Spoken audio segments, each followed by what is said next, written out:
श्री गणेशाय नमः। कार्तिक महात्म्य, तीसरा अध्याय। भगवान श्री कृष्ण से सत्यभामा बोली, आप सभी काल में व्यापक और सभी काल आपके आगे समान हैं। फिर यह कार्तिक मास ही सब मासों में श्रेष्ठ क्यों है? सब तिथियों में एकादशी और सब मासों में कार्तिक मास को ही आप अपना प्रिय क्यों बतलाते हैं? इसका कारण कहिए।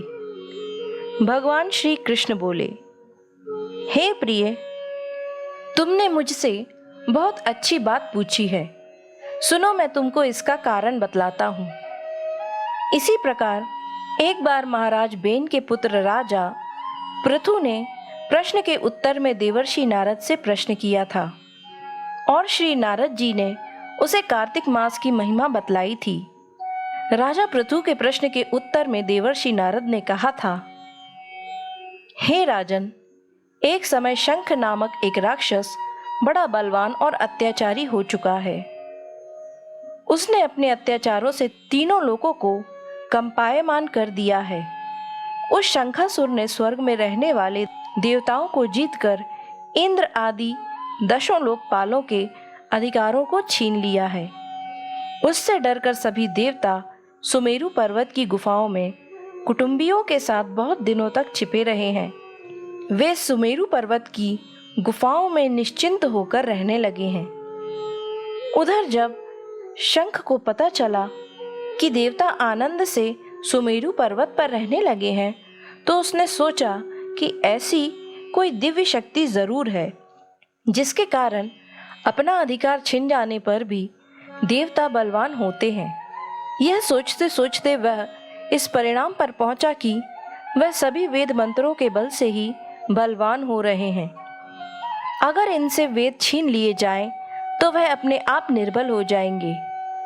देवर्षि नारद बोले, ऐसा सोचकर असुर शंख ने भगवान विष्णु को सोते हुए देखकर सत्यलोक में वेद चुराने के लिए पहुंचा।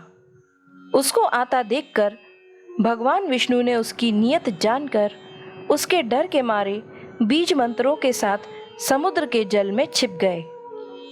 शंख भी वेद मंत्रों तथा बीज मंत्रों को ढूंढता हुआ समुद्र में प्रविष्ट हो गया, लेकिन ना तो उसे वेद मंत्र मिले और ना ही बीज मंत्र। जब शंख समुद्र से निराश होकर वापस लौटा, तो उस समय श्री ब्रह्मा जी पूजा की सामग्री लेकर सब देवताओं के साथ भगवान विष्णु की शरण में पहुंचे और भगवान को गहरी नींद से जगाने के लिए गाने बजाने लगे और धूप गंध आदि से बार बार उनका पूजन करने लगे।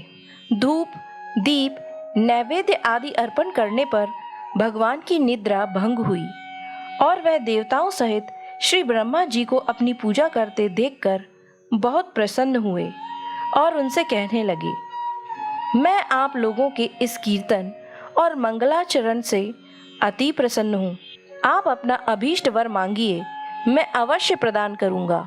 इसके साथ ही जो मनुष्य अश्विनी शुक्ल की एकादशी से देवोत्थानी एकादशी तक ब्रह्म मुहूर्त में उठकर मेरी अर्चना करेंगे, वह तुम्हारी तरह मेरे प्रसन्न होने के कारण सुख को प्राप्त करेंगे। यह जो पाद्य, अर्घ्य, आचमन और जल आदि सामग्री आप लोग मेरे लिए लाए हैं, वह अनंत गुणों वाली होकर आपका कल्याण करेगी। शंख जो वेद चुरा कर ले गया है, सब के सब समुद्र में ही हैं। मैं उस शंखासुर को मार कर आता हूँ। आज से मंत्र, बीज और वेदों के साथ चारों वेद प्रतिवर्ष कार्तिक मास में जल में विश्राम किया करेंगे। अब मैं मत्स्य का रूप धारण करके समुद्र में जाता हूँ और आप लोग भी ऋषि महर्षियों को साथ लेकर मेरे साथ चलें। जो कार्तिक मास में पहर रात्रि पहले स्नान करते हैं, वे निश्चय ही अक्षय फल को पाते हैं।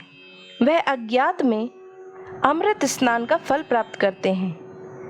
हे देवेंद्र, जो कार्तिक मास में व्रत करते हैं, उन्हें सब प्रकार से धन, पुत्र पुत्री आदि देते रहना और उन्हें सब आपत्तियों से बचाते रहना।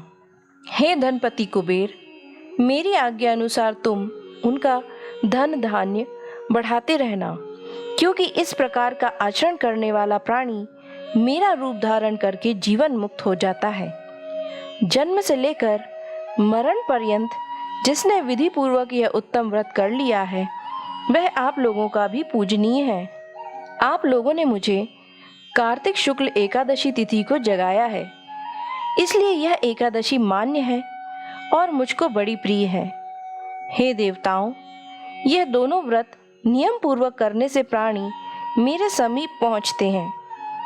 इन व्रतों के करने से जो फल मिलता है वह अन्य व्रतों से नहीं मिलता। इसलिए हर मनुष्य को सुखी और निरोगी रहने के लिए कार्तिक महात्म्य और एकादशी कथा सुनते हुए उपयुक्त नियमों का पालन करना चाहिए। इस प्रकार कार्तिक महात्म्य का 3रा अध्याय पूर्ण हुआ। श्री गणेशाय नमः। 4था अध्याय, चतुर्मास के नियमों का वर्णन। नारद जी बोले, ऐसा कहकर भगवान विष्णु ने मछली का रूप धारण किया और विंध्याचल पर्वत पर तप कर रहे महर्षि कश्यप की अंजलि के जल में जा पहुंचे। महर्षि कश्यप ने दया करके उसे अपने कमंडल में रख लिया। जब उसने बड़ा रूप धारण किया तो उन्होंने उसे कुएं में डाल दिया। जब कुएं में भी वह मछली ना समा सकी तो उन्होंने उसे तालाब में फेंक दिया, और जब वह तालाब में न आ सकी तो उन्होंने उसे समुद्र में डाल दिया। वह वहां पर भी बढ़ने लगी। फिर उस मत्स्य रूपी नारायण ने उस शंखासुर को मार डाला। इसके पश्चात शंख को हाथ में लेकर बद्री वन में आ पहुंचे। बद्री नारायण में आकर उन्होंने सब ऋषि व महर्षियों को बुलाकर आज्ञा दी कि पानी में इधर उधर फैले हुए वेदों को ढूंढो और उन्हें शीघ्र मिलाकर मेरे पास लाओ। तब तक मैं देवताओं के साथ श्री प्रयागराज में ठहरता हूँ। इसके बाद सभी ऋषि महर्षियों ने इन सब बीजों एवं सभी वेद मंत्रों को ढूंढ निकाला। उन वेदों में से जो जो भाग जिस जिस ऋषि को मिला है वह उसी का हो गया। उस भाग की उसी दिन से वही ऋषि कहलाए। सब वेदों को लेकर ऋषि महर्षि प्रयागराज में आए और उन्होंने वे सब भगवान विष्णु व ब्रह्मा जी को समर्पित कर दिए। ब्रह्मा जी वेदों को पाकर बड़े प्रसन्न हुए। उन्होंने देवताओं और ऋषियों के साथ अश्वमेध यज्ञ किया। यज्ञ के अंत में देवता, गंधर्व, यक्ष, नाग भगवान विष्णु को दंडवत प्रणाम करके प्रार्थना करने लगे। देवताओं ने कहा, हे देव, हे जगन्नाथ, हे प्रभु, हमारी प्रार्थना सुनिए। हम लोग के हर्ष का समय है, इसीलिए आप हमें वरदान दीजिए। नष्ट हुए वेद पुनः श्री ब्रह्मा जी को प्राप्त हो गए। हे लक्ष्मीपते, आपकी अनुकंपा से हम देवताओं को यज्ञ का भाग भी मिला है। यह स्थान आपके प्रसाद से आज पृथ्वी भर में सर्व प्रधान पुण्य को बढ़ाने वाला, मुक्ति तथा भक्ति को प्रदान करने वाला हो, ब्रह्म हत्या आदि पापों का नाश करने वाला, परम पवित्र और अक्षय फल देने वाला हो। यह वरदान हमें दीजिए। भगवान विष्णु ने कहा, जो कुछ आप लोगों ने कहा है वह मेरा भी ध्येय है। जैसा आप लोगों ने कहा है कि यह स्थान आज से ब्रह्म क्षेत्र के नाम से पुकारा जाएगा। इस स्थान पर गंगा जी व सूर्य पुत्री यमुना जी का संगम होगा। मैं श्री ब्रह्मा जी के सहित यहाँ पर निवास करूँगा। यहाँ पर किया हुआ जप, तप तथा दान महान फलदायक होगा। पहले जन्म में किए हुए पाप, ब्रह्म हत्या आदि भी इस तीर्थराज में स्नान करने से नष्ट हो जाएंगे। जो लोग अपने पिता आदि को वहां लेकर तर्पण व श्राद्ध करेंगे, उनके पिता मेरे स्वरूप को प्राप्त करेंगे। वह तीनों प्रकार की मुक्ति को प्राप्त करेंगे। मकर संक्रांति पर माघ मास में प्रातःकाल यहाँ आकर स्नान करने वालों के दर्शन मात्र से ही सब पाप मिट जाते हैं। ठीक उसी तरह जिस तरह सूर्य के तेज से अंधकार का नाश हो जाता है। हे मुनीश्वर, मेरे वचन ध्यान से सुनिए। मैं सर्वत्र व्याप्त रहता हुआ भी हमेशा बद्री नारायण में निवास करता हूँ। सैकड़ों वर्ष तक किसी दूसरे स्थान पर तप करने का जो फल मिलता है, वही फल यहाँ एक दिन में मिल जाएगा। जो मनुष्य मेरे उस स्थान बद्रिकाश्रम का दर्शन करेंगे, वह जीवन मुक्त हो जाएंगे और उनके समस्त पाप नष्ट हो जाएंगे।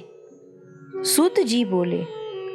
ऐसा कहकर भगवान विष्णु अंतर्ध्यान हो गए और देवतागण भी अपने अंशों को वहीं छोड़कर चले गए। जो मनुष्य कथा को श्रद्धा पूर्वक सुनते हैं, वही श्री प्रयागराज व बद्रिकाश्रम जाने व स्नान करने के समान फल प्राप्त करते हैं। इस प्रकार कार्तिक महात्म्य का चौथा अध्याय पूर्ण हुआ। इसके आगे की कथा आपको 5वें अध्याय में मिलेगी, जो कि हमारे आने वाले वीडियो में है। उसे देखना ना भूलें।